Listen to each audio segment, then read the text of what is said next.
آج آپ کی توجہ جس بات کی طرف مبذول کروانی ہے وہ یہ ہے کہ ہم میں سے ہر شخص اس بات کے اوپر متفق ہے. ہم نے ایک معاشرتی اتفاق کر لیا کہ یار تو کسی کو جنتی نہ کہہ، کسی کو جہنمی نہ کہہ، فتویٰ نہ دے. مولوی اگر صرف یہ کہے نا کہ یہ اعمال کرنے والا جنتی ہے، یہ بات تو جائز اور درست ہے، البتہ یہ بات واقعی غلط ہے. کسی بندے کا نام لے کے کہا جائے یہ بندہ جنتی ہے، کسی بندے کا نام لے کے کہا جائے یہ بندہ جہنمی ہے. یہ کہہ سکتے ہیں میں نے اس کو اچھا پایا، میں نے اس کو نیک پایا، میں نے اس کو برا پایا، لیکن جنت اور جہنم کا فتویٰ واقعی نہیں لگانا چاہیے، ہم نے اتفاق کر لیا. لیکن مولوی اگر یہ بات کہے کہ یہ اعمال کرنے والا جنتی ہے، اس میں تو کوئی اعتراض کی بات نہیں، یہ تو رسول اللہ کا قول ہے. یہ اعمال کرنے والا جہنمی ہے، یہ تو رسول اللہ کا قول ہے، اس میں کوئی اعتراض نہیں ہونا چاہیے. لیکن لبرل مافیا جو مولویوں کے اوپر صرف اس بات پہ انگلی اٹھاتا ہے یہ جنتیوں اور جہنمیوں کی نشانیاں کیوں بیان کرتے ہیں. انہوں نے پارلیمنٹ کے اندر سرٹیفکیٹ بانٹنا شروع کر دیے، فلاں دہشت گرد ہے، فلاں شہید ہے، فلاں جنتی ہے، فلاں جہنمی ہے. مولوی کو یہ حق نہیں ہے وہ کسی کے بارے میں کہ جنتی جہنمی ہے یا صرف علامتیں ہی بیان کر دے. لیکن حاجہ آصف کو یہ حق ہے کہ پارلیمنٹ کے اندر کھڑا ہو کے کسی مجاہد کے بارے میں یا اس کو تو جو سمجھتا ہے، تجھ سے کون فتویٰ مانگ رہا ہے کہ تو کسی کے بارے میں دہشت گردی کا فتویٰ دے. یہ وہی ہے، اگر بات کی ہے تو سن، یہ وہی ہے جس سے تیرے قائد نے بے نظیر کی حکومت گرانے کے لیے پیسے لیے. اگر دہشت گرد تھا تب دہشت گرد نہیں تھا. اور تم کون ہوتے ہو فتویٰ دینے والے اسمبلی کے فلورز کے اوپر؟ جیسے یہ کسی مولوی کا حق نہیں ہے کہ کسی کے بارے میں فتویٰ دے، تمہارے پاس بھی یہ حق نہیں ہے. تم کسی کو شہادت کے یا دہشت گردی کے سرٹیفکیٹ بانٹتے پھرو. اور پھر اس سے بھی بڑا سانحہ، سانحوں کے اوپر سانحہ. کرونا وبا ملک میں پھیلی، ہم نے کہا اللہ کی طرف آ جاؤ، سود کو چھوڑ دو، فحاشی سے رک جاؤ، توبہ کرو، گڑ گڑاؤ، روحانی علاج کے اسباب زیتون، زمزم، شہد، ذکر، اذکار کو پکڑو. یہ تو کرونا وبا کا عذاب کو ٹالنے کا حل ہو سکتا تھا، لیکن یہ کون سا حل ہو گیا کہ پاکستان کے اندر مدارس اور مساجد کو تنگ کیا جائے، ان کے اوپر عرصہ حیات کو بھی تنگ کر دیا جائے، مساجد میں ایس او پیز لاگو کر دیے جائیں، مساجد اور مدارس کے دروازوں کو بند کر دیا جائے. ملک کے اندر مسجد اور مدرسے کے لیے جگہ موجود نہیں ہے، لیکن مندر اور گردوارے کے لیے وافر دستیاب ہے. یہ اسلامی ریاست ہے یا مدینہ کی ریاست کا نعرہ لگانے والوں نے پاکستان کا کیا حال کر دیا؟ اسلام آباد کیا نام ہے؟ بولیے. اسلام آباد نہیں، اسلام آباد کیوں؟ اسلام آباد جس کو اسلام کے نام پہ آباد کیا گیا، اس اسلامی ریاست کا پایہ تحت دارالخلافہ، اس کے اندر یہ مندر بنانا چاہتے ہیں.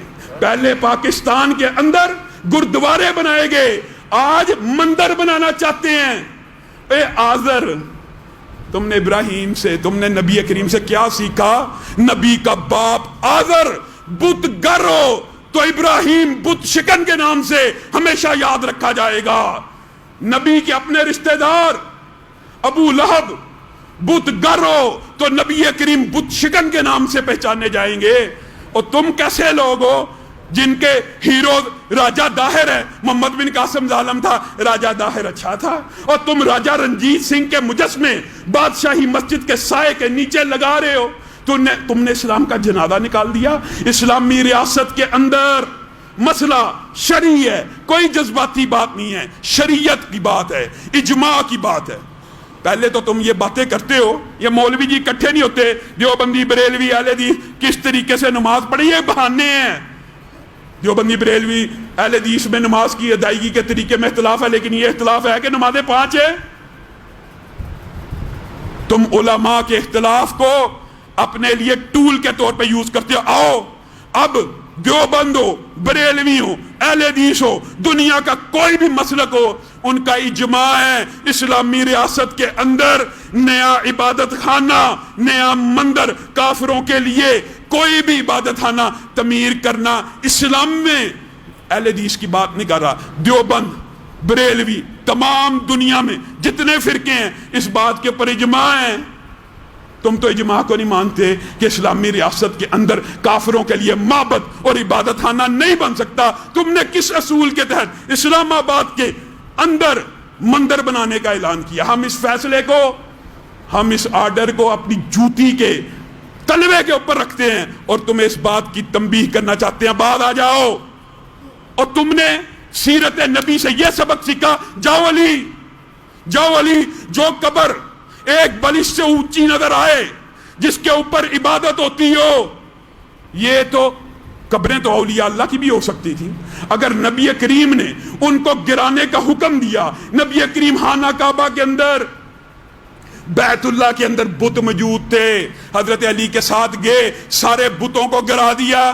اور تم بت شکن نبی کے ماننے والے ہو یا بت گر آزر کے ماننے والے ہو؟ کون سا اسلامی ریاست کا ایسا قانون ہے جو اس بات کی اجازت دے کہ بتوں کو بناؤ, بتوں کے مجسمے قائم کرو؟ جی ہم اقلیتوں کو فیسیلیٹیٹ کرنا چاہتے ہیں.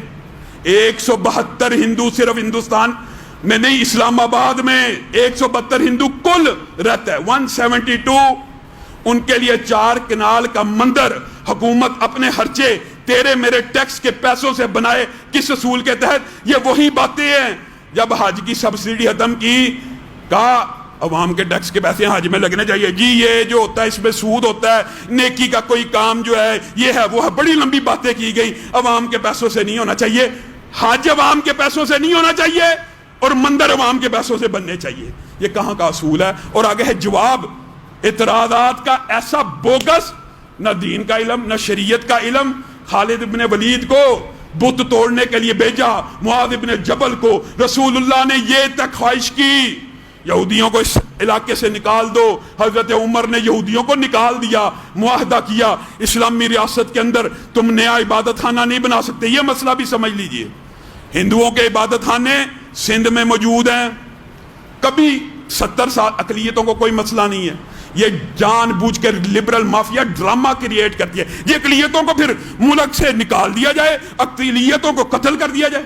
کون سا 70 برس میں ایک ہندو بھی پاکستان میں قتل ہوا ہے؟ بتائیں. ہمارے ساتھ عیسائی رہتے ہیں, ہم ان کے شادیوں میں شرکت کرتے ہیں, وہ اگر کوئی گھر میں کام کرنے والے ہیں ان کے جہیز بنا کے دیتے ہیں. کون سے عیسائی کے ساتھ پاکستان میں یا اقلیت کے ساتھ یہ معاملہ ہوتا ہے؟ ہی نہیں. جو معاملہ سرے سے نہیں, یہ اقلیتوں کے مار دو. پھر یہ مندر بنانے سے مراد, مندر سے روکنا یہ ہے کہ اقلیتوں کو مار دیا جائے. ہم کہتے ہیں مندر روکو, یہ کہتے ہیں جی اقلیتوں. کس نے کہا اقلیتوں کو مار دو؟ سندھ کے اندر جتنے ان کے مندر ہیں, کبھی کسی مسلمان نے کسی مندر پہ حملہ کیا ہو بتائیں؟ اس کا مطلب یہ ہے شریعت کے اندر جو سابقہ عبادت گاہیں کسی مذہب کی موجود ہوں گی, وہ ان مذاہب سے عہد کیے بغیر ان کا انہدام نہیں کیا جا سکتا, نہیں کیا جا سکتا. مسلمان ریاست ان کی حفاظت کرے گی, لیکن مسلمان ریاست کیا ریاست کے اندر نئے کفریہ معبد بنانے کی اجازت دے گی؟ اجماع امت حرام ہے. آگے جواب دیں گے, اگر وہ بیلجیم کے اندر, جرمنی کے اندر, فرانس کے اندر مسلمان مساجد بناتے ہیں تو ہمیں بدلے میں ان کی عبادت خانے بنانے چاہیے. اول بات وہ نہیں بناتے, مسلمان وہاں پہ بھی اپنے پیسوں کی بناتے ہیں. یہاں پہ بھی ریاست بنا رہی ہے, ہندو اپنے پیسوں سے بنائے تو بھی شرعاً جائز نہیں ہے. لیکن 172 ہندوؤں کو 4 کنال کی اراضی اور لال مسجد والے بیچارے جامعہ افسا کے لیے 1 کنال کے پیچھے رو رہے ہیں. وہاں پہ حکومت آپریشن بھی کرتی ہے, بم بھی مارتی ہے, ظلم بھی کرتی ہے. مساجدوں کو مساجد گرا دو, مندر بنا دو.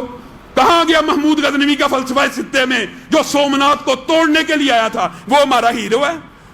ہیرو نہیں رہا. اب راجہ رنجیت سنگھ ہیرو ہے, اب راجہ داہر ہیرو ہے. یہ مسئلہ بھی سمجھ لیجئے جو اعتراض ہے. یہ بات کر کے اپنی بات کو ختم کروں گا. یہ جی وہ اپنے علاقے میں بناتے ہیں, آپ یہاں پہ بنائیں. پہلی بات یاد رکھیے, دنیا کے اندر جتنی مرضی بڑی سیکولر لبرل ریاست ہو, وہاں پہ بھی قدغن موجود ہوتے ہیں. چائنا ہمارا دوست ہے, آپ کو پتہ ہے نا, دوست ہے. لیکن چائنا سنکیانگ صوبے میں جو کر رہا ہے, یا چائنا کی ریاست کے اندر مسلمانوں کو مسجد بنانے کی اجازت نہیں، ان کا ملک کا لا ہے۔ آپ کو کس نے کہہ دیا کہ ہر سیکولر اور لبرل ریاست قدغن نہیں لگاتی؟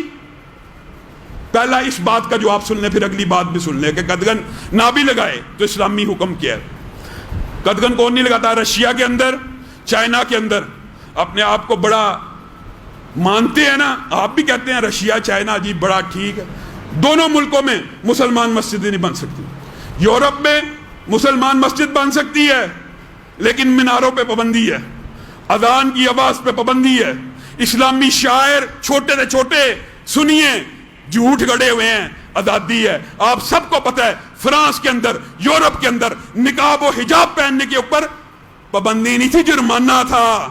ہر ملک کے اپنے قوانین ہیں، انہوں نے آپ کو یہ تک آزادی نہیں دی کہ آپ نقاب کر سکے، نقاب و حجاب کریں گے جرمانہ۔ یہ تو اللہ تعالیٰ نے ایک اپنا مخلوق کو چھوڑا ہے کہ جس سے سب نقاب کر رہے ہیں، یہ تو اللہ کی مرضی ہوتی ہے۔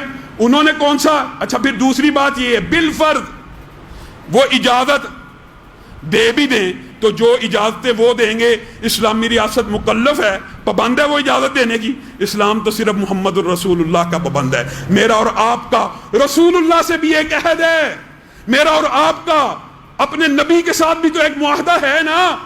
الذین ان مکناہم فی الارض، اگر اللہ تمہیں زمین میں اقتدار اور حکومت دے گا تو تم مندروں کو ڈھا دو گے، تم شرک کے اڈوں کو ڈھا دو گے، تم شرک کے مزارات کو گرا دو گے۔ ایسے جہاں پہ عبادت ہوتی ہو مردوں کی، یہ اللہ کے ساتھ ہمارا معاہدہ یا رسولوں اور پیغمبروں کا مشترکہ اجماع امت ہے، اس بارے میں کسی مسلک کا اختلاف نہیں ہے۔ بالفرض وہ اجازت دے بھی دیں تو ہم پابند نہیں ہیں ان کے، انہوں نے یہ اجازت دی ہے تو ہم بھی اجازت دیں۔ کیوں؟ اس بات کو سمجھیے کیسے یہ بات ہے۔ اگر کوئی عیسائی ریاست اس بات کی اجازت دے کہ عیسائی مسلمان ہو جائے اور یہاں پہ رہتا پھرے، تو کیا مسلمان اس کے بدلے میں یہ اجازت دیں گے کہ جو مسلمان مرتد ہو جائے وہ بھی ریاست کے سارے حقوق لے لے؟ نہیں ہو سکتا۔ اگر کوئی عیسائی ریاست اس بات کی اجازت دے کہ عیسائی لڑکی کے ساتھ مسلمان لڑکا فلاں کافر شادی کر سکتا ہے، تو کیا مسلمان بدلے میں یہ کہیں گے کہ ٹھیک ہے جی مسلمان بیٹیوں کے ساتھ بھی ہندو عیسائی شادی کر لیں؟ اگر وہ اجازت دیں اپنے دین کے اندر تحریف کر کے، ان کے اندر بھی تحریف ہے، شراب اور خنزیر جائز ہے، تو کیا مسلمان بدلے میں کہیں گے ٹھیک ہے مسلمانوں کے لیے بھی شراب خنزیر جائز ہے؟ یہ لاجک اور عقل اور منطق کے خلاف ہے کہ وہ یہ کرتے ہیں تو تم بھی یہ کرو۔ کیوں؟ ہم صرف اللہ اور اس کے رسول کے پابند ہیں، اس لیے یہ اعتراض نہایت لغو ہے اور اس کی کوئی بھی حیثیت نہیں۔ اللہ رب العزت جتنے بیمار ہیں ان کو شفائے کاملہ عاجلہ دے۔ بہت سے ساتھیوں نے بیماری کے لیے کہا، آپ سب نے ان کے لیے